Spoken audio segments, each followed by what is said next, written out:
sholihin.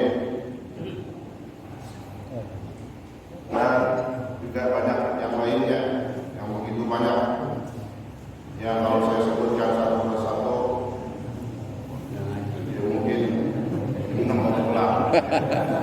Tentang orang yang saya hormat, saya juga yang saya hormati segenap para ketua masjid dan mushola yang alhamdulillah banyak hadir.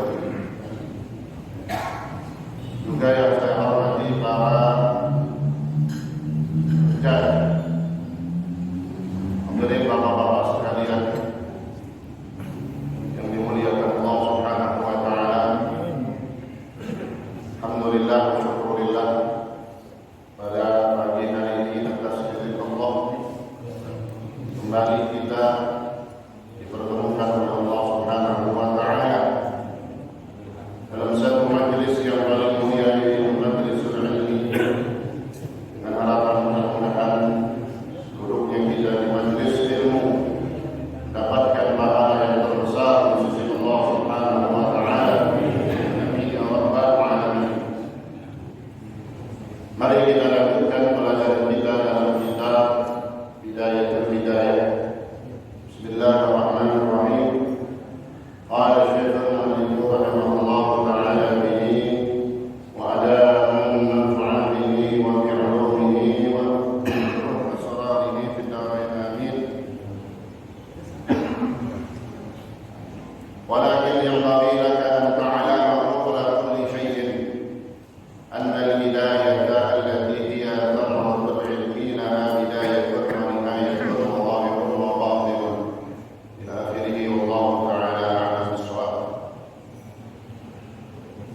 Hadirin sekalian, selanjutnya kata Imam Al-Ghazali rahimahullah, beliau terus memberikan nasihat dan bimbingan kepada kita, khususnya di dalam kita melangkah dan mengawali dari kegiatan kita dalam menuntut ilmu, yang mana kita semua ini merupakan orang yang loyal dan ngaji, duduk di majelis ilmu. Maka penting kita meluruskan dan menjaga niat-niat kita supaya yang kita lakukan ini tidak hilang begitu saja. Seperti kata beliau juga, kata Imam Ghazali dalam kitab yang lain, Minhajul Abidin, maka semua yang telah kita lakukan akan hancur dan sia-sia kalau niatnya tidak baik, niatnya tidak benar. Maka kata beliau selanjutnya adalah, akan tetapi sebaiknya bagi engkau anta'lam, mengetahui sebelum melakukan sesuatu, mengetahui tentang sesuatu itu sebelum engkau lakukan. Itu yang dimaksud dengan memiliki ilmu, berilmu dulu sebelum beramal. Beramal kita diperintahkan, beribadah wajib kita lakukan, maka konsekuensinya kita harus mengerti dan belajar tentang apa yang diwajibkan oleh Allah kepada kita. Misalnya kita diwajibkan sholat, maka kita harus punya ilmu tentang sholat. Ilmu tentang sholat ada pengertian secara fikih, ada sholat pengertian secara tasawuf yang di situ atas dasar hadisnya Rasulullah sallallahu alaihi wasallam. Lalu secara fikih sholat itu aqwalun wa af'alun muftatahatun bitakbir wa muftatahatun bitaslim. Ini secara fikih. Sholat itu apa? Ucapan, perbuatan yang diawali atau dibuka dengan takbiratul ihram. Wa muftatahatun bitaslim, ditutup dengan salam. Itu sholat. Dia kerjain rukun-rukunnya, syaratnya dia penuhin, sah sholat. Tetapi sholat itu bukan secara fikih dalam takrifnya atau pengertiannya aja. Kita juga tahu sholat itu dalam arti tasawuf ataupun hadisnya Rasulullah SAW. Ini yang dikatakan orang bersyariat harus bertasawuf juga. Jadi tasawuf itu bukan artinya tingkat tinggi, ilmu yang tinggi ya. Kita dari dasar pun di dalam beribadah harus diiringi dengan tasawuf. Kalau asal katanya tasawuf itu membersihkan hati. Hati bisa bersih dengan dia mengamalkan sunnah-sunnah Rasulullah SAW, dengan dia mengamalkan adabnya Rasulullah SAW, khususnya tentang sholat di antaranya. Kata Nabi agar sholat itu,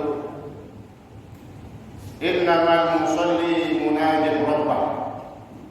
Untuk ini, sesungguhnya orang yang sedang sholat adalah orang yang sedang bermunajat kepada Allah.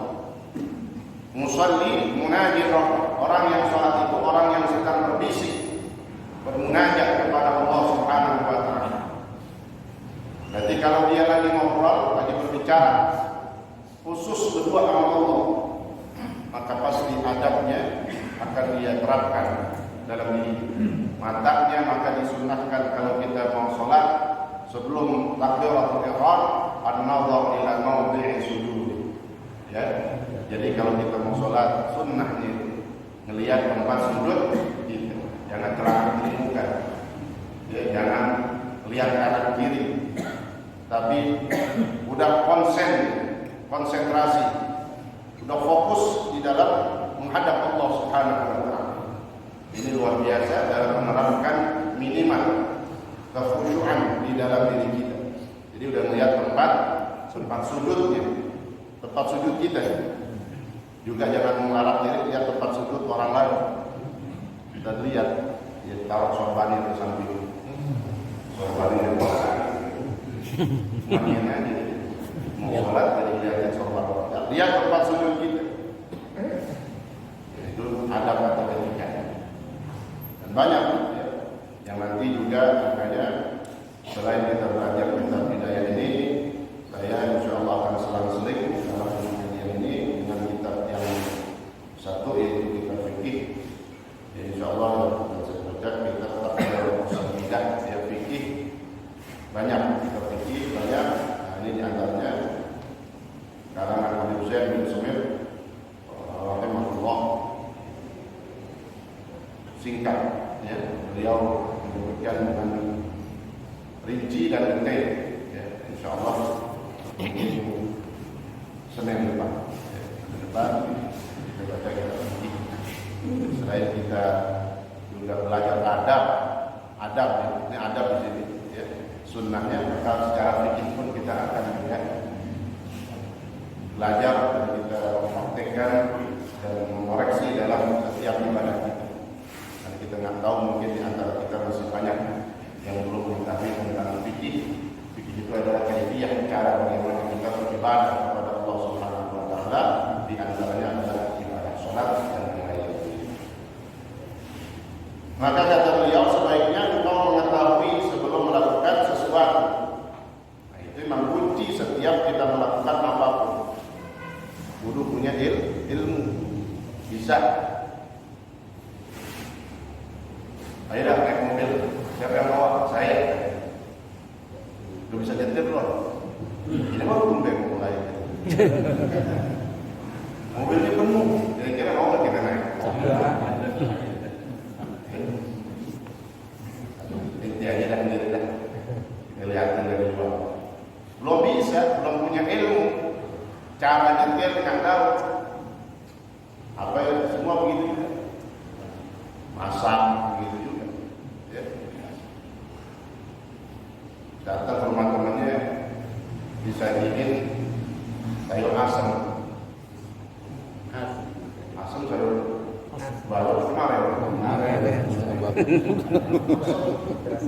Sayur basi, katanya bilang sayur basi. Enak banget.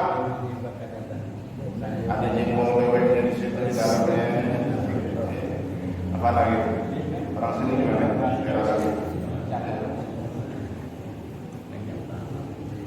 Begitu pulang habis nyobain dari rumah temannya, mau bikin sayur asam. Mau bisa kan asam aja semua isinya tuh. Ingat, tanya tuh caranya bagaimana, apa resepnya. Sama semua, segala sesuatu itu biilmi, dengan ilmu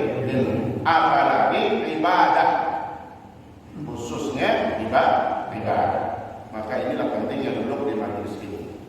Termasuk niat-niat atau cara berangkat dari rumah, duduk di majelis ilmu, itu harus memiliki niat yang kuat.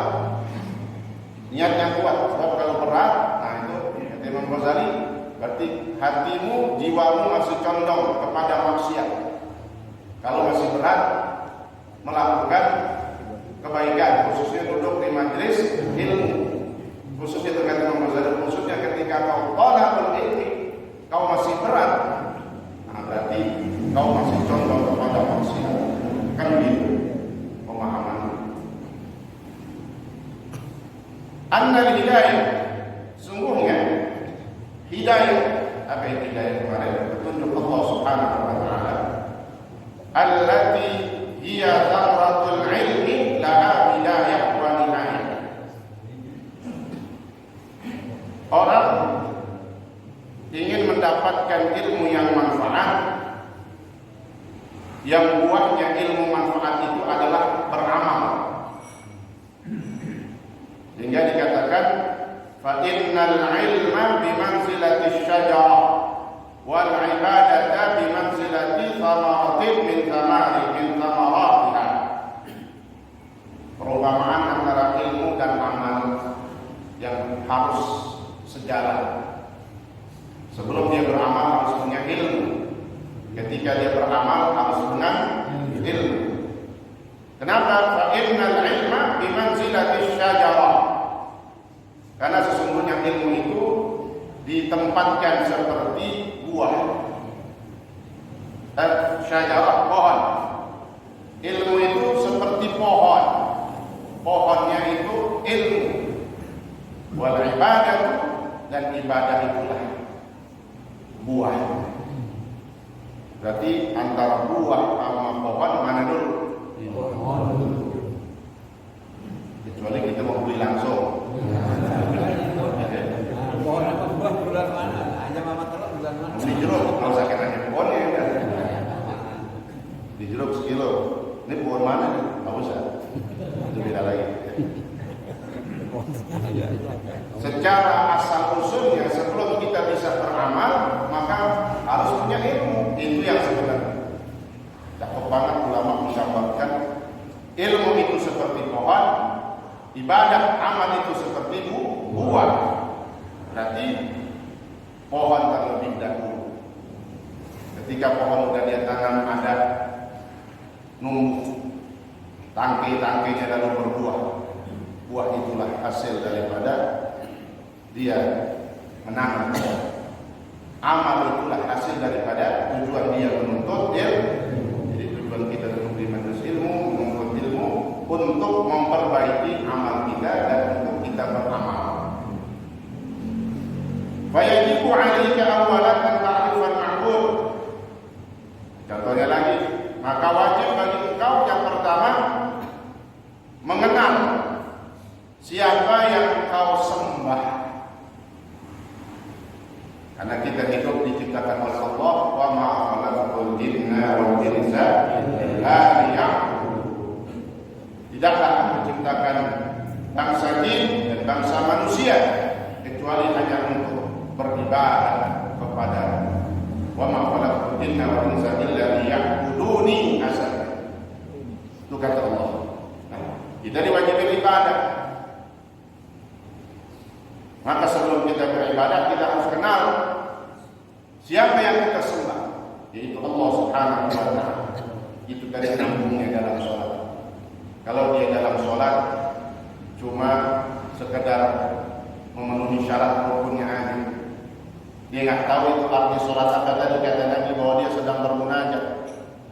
Bahkan dalam hadis yang lain, idza dakhala ahadukum fis shalah, apabila salah satu kalian masuk di dalam sholat, kita sholat, Allahu Akbar, aqbalallahu biwajhihi, maka Allah menghadap ke kita dengan zatnya. Jadi begitu kita sholat, tiap kita sholat fardu apalagi ataupun sholat sunnah, itu langsung dipantengin Allah. Allah lihat itu, terus perhatiin. Itu makanya pentingnya tadi sebelum kita menyembah atau kita beribadah, sholat, kita tahu siapa Allah. Allah yang menciptakan kita, Allah yang memberi nikmat kepada kita. Allah yang memberikan semuanya kepada kita.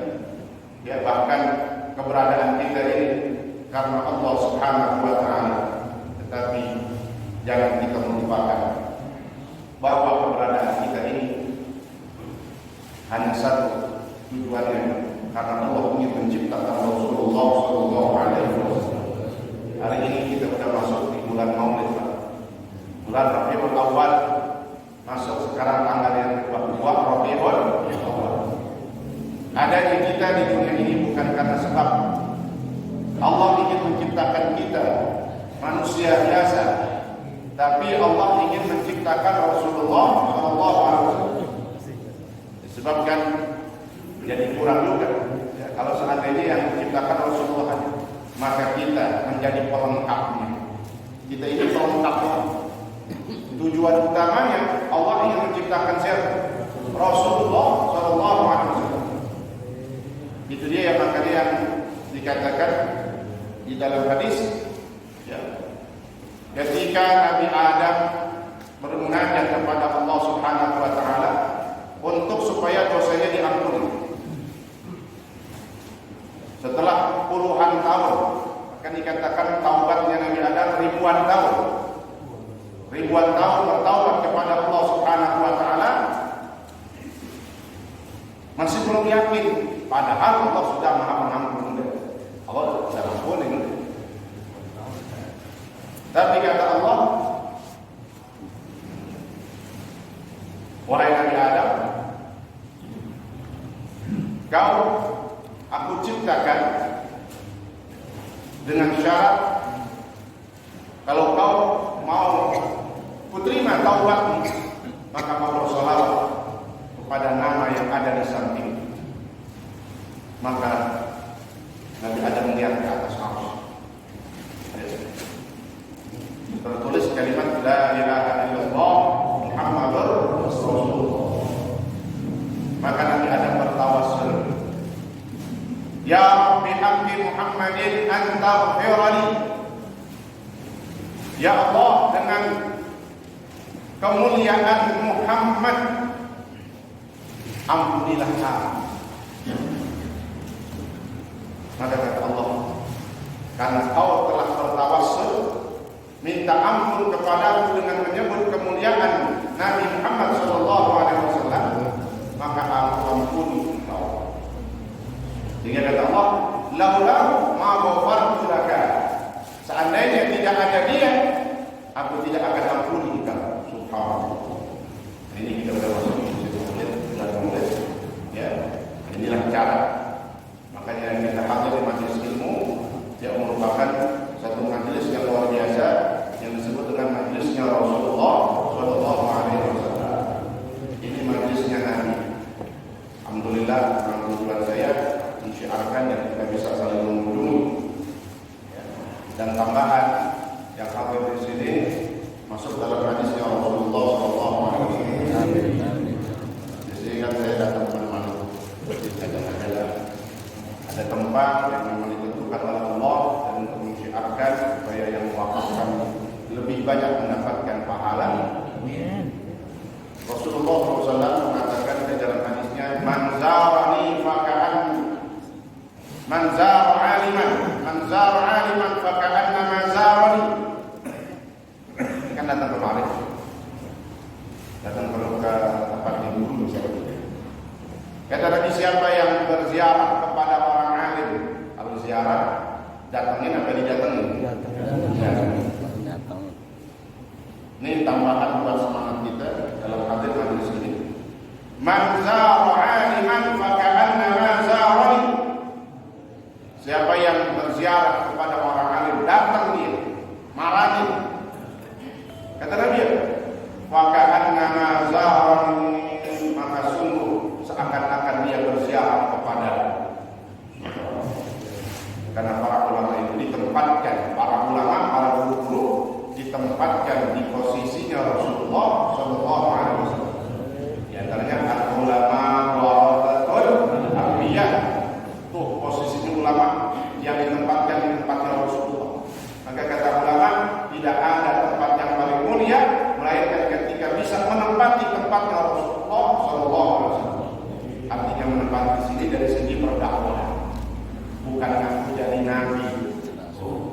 kan itu tempatnya Rasulullah, berarti Nabi juga sebagai pesannya aja, sebagai pendakwah.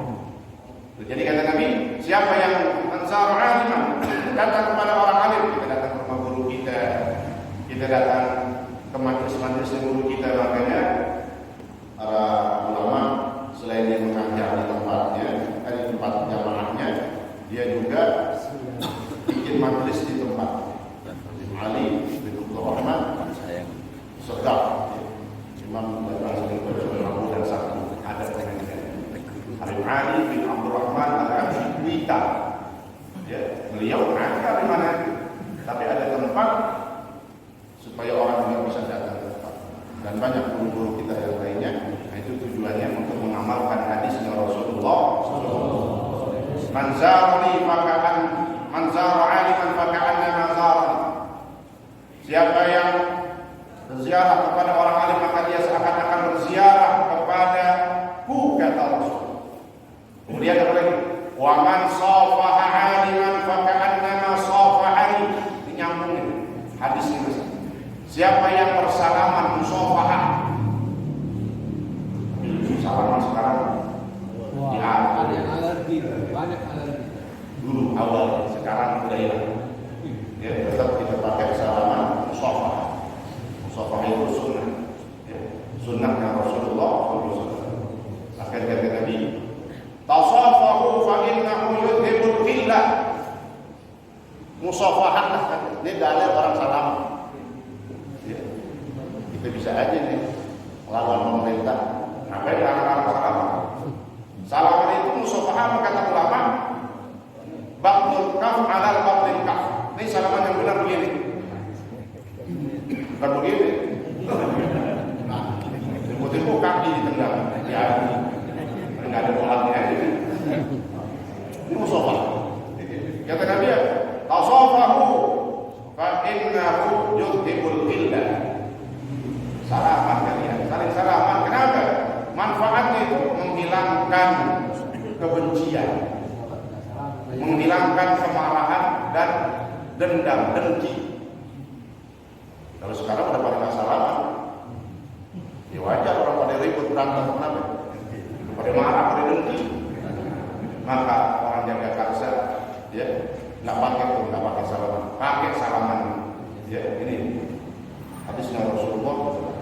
Wa man safaha 'aliman fa ka'annama safahani. Datang ke orang alim sama seperti orang datang ke rumahku, kata Rasulullah. Datang kepadanya. Siapa yang salaman kepada orang alim, maka seperti dia bersalaman, bermusafahah denganku. Wa man jalasa 'aliman fa ka'annama jalasani. Siapa yang duduk bersama orang alim, guru, ngaji, maknanya di situ.